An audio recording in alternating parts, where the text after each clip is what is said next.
Wah, gila sih. Chipset ini bakalan menyerang pasar smartphone low range di Indonesia sih kalau kayak gini.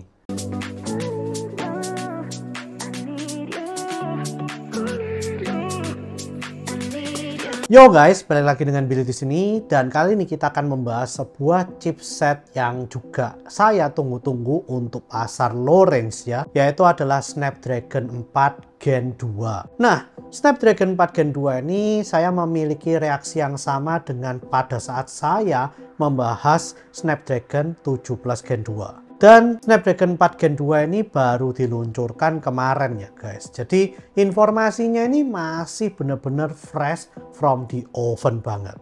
Nah, jadi informasi yang saya dapatkan tentang 4 Gen 2 ini itu bahwa di Cina mereka akan mulai dijual di dalam smartphone Redmi Note 12R 5G. Nah, iya, ini kok bisa 5G padahal low range. Iya bener. Dan kalau saya nanti kasih tahu harganya, kalian juga pasti bakalan tercengang banget gitu ya. Nah, lalu apa istimewanya Snapdragon 4 Gen 2 ini? Oke, kita mulai bahas dari Antutu score-nya dulu. Antutu score dari Snapdragon 4 Gen 2 ini sendiri adalah 540 ribuan. Yang menurut saya ini benar-benar gila banget ya.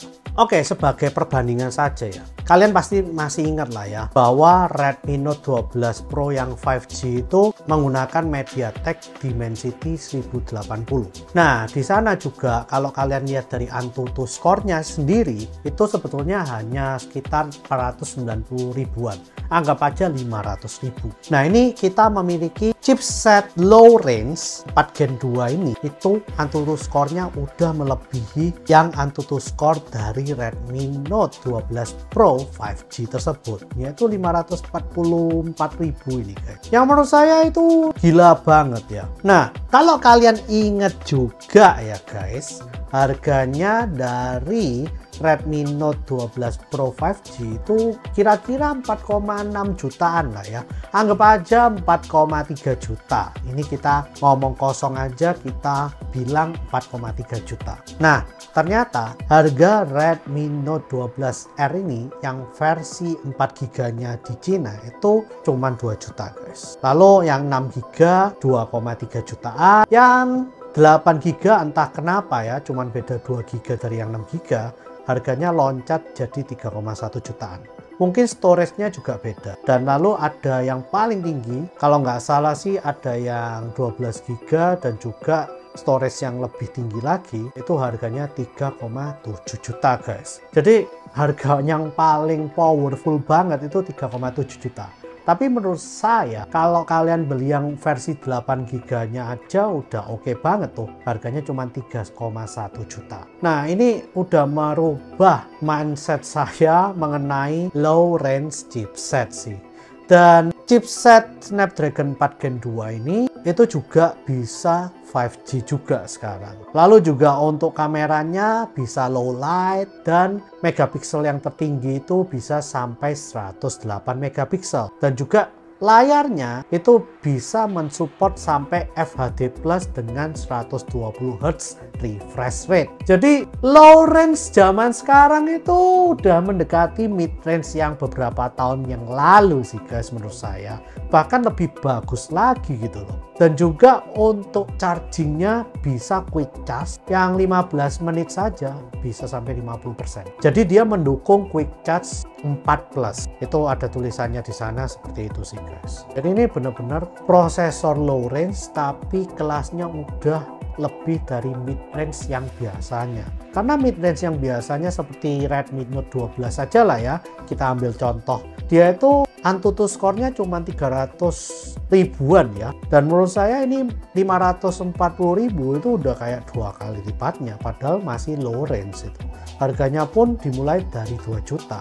Nah, ini benar-benar udah merusak harga Snapdragon 4 Gen 2 ini. Nah, hal yang benar-benar saya pingin banget tahu ya, siapa vendor di Indonesia yang bisa memasukkan Snapdragon 4 Gen 2 ini dulu. Karena vendor tersebut bakalan bener-bener hype abis seperti Poco F5 ini yang memasukkan pertama kali Snapdragon 7 Plus Gen 2 di Indonesia guys. Kalian bayangin lah ya, orang-orang yang lebih mending lagi daripada orang yang beli Poco F5 ini bakalan nyerbu beli smartphone yang memiliki Snapdragon 4 Gen 2 karena kemampuannya itu yang bener-bener fantastis banget ini. Jadi ya saya nggak tahu vendor apa yang bisa memasukkan ini paling cepat di Indonesia. Mungkin kalau misalnya Xiaomi duluan lagi ya bakalan laris banget ya, kayak kacang goreng ini smartphone. Apalagi kalau jualannya 2-3 juta doang. Wah, nggak habis pikir saya. Nah, tahun depan ini menurut saya juga sangat seru banget ya guys. Karena apa? Tahun depan udah masuk ke Redmi Note 13. Saya nggak tahu apakah Redmi Note 13 ini bisa pakai Snapdragon 4 Gen 2 ini atau enggak. Kalau pakai pun menurut saya juga masih oke-oke aja ya. Mungkin jeleknya cuman di recordingnya ya. Recordingnya nggak bisa 4K, cuman bisa sampai 1080p yang 30 fps saja. Tapi kalau yang itu sih saya nggak begitu masalah ya, selama recordnya itu bagus. Saat ini aja saya juga menggunakan 1080p yang 30 fps juga kok untuk bikin konten YouTube ini. Nah, jadi kita tunggu aja vendor di Indonesia manakah yang bisa memasukkannya dalam waktu dekat ini dan yang paling cepat. Saya yakin ini bisa jadi smartphone paling hype kedua di Indonesia setelah Poco F5. Oke, mungkin itu aja ya yang ingin saya sampaikan ke kalian tentang Snapdragon 4 Gen 2 ini. Saya tahu bagi kalian pencinta smartphone low range dengan harga yang murah dan juga kemampuan yang nggak masuk akal ini bakalan suka dan cinta mati dengan Snapdragon 4 Gen 2 ini. Oleh karena itu, saya benar-benar langsung kasih beritanya cepet-cepetan dan juga langsung menyajikan kira-kira bagusnya apa dengan harganya seberapa itu ke kalian dengan cepat. Ya, saya harap sih kalian dengan info ini bisa tahu gitu ya, kira-kira smartphone dalam waktu dekat ini kemampuannya seperti apa. Dan juga harganya nggak kena scam lah ya oleh vendor yang menggunakan Snapdragon 4 Gen 2 ini. Karena kalian tahu di Cina harganya mulainya juga dari 2 juta yang kecil. Oke, please share, like, dan subscribe jika kalian suka dengan video kali ini. Komen jika kalian ingin bertanya-tanya tentang Snapdragon 4 Gen 2. See you guys di video selanjutnya.